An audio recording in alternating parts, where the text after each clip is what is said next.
Ramadan kumkume zirba rejidu duba dabbate bulukko adi uffate kabibbo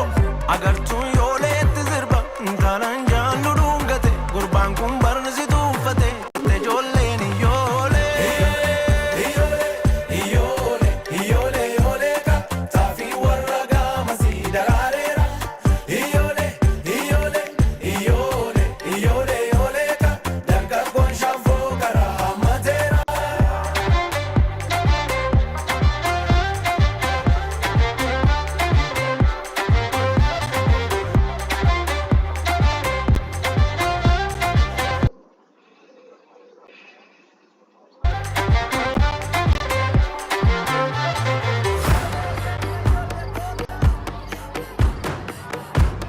Otuun ka'ee sirbee sirba mormaana weeyyooleen galgala magaalleettan sirbaa loye shaggee morma lawwee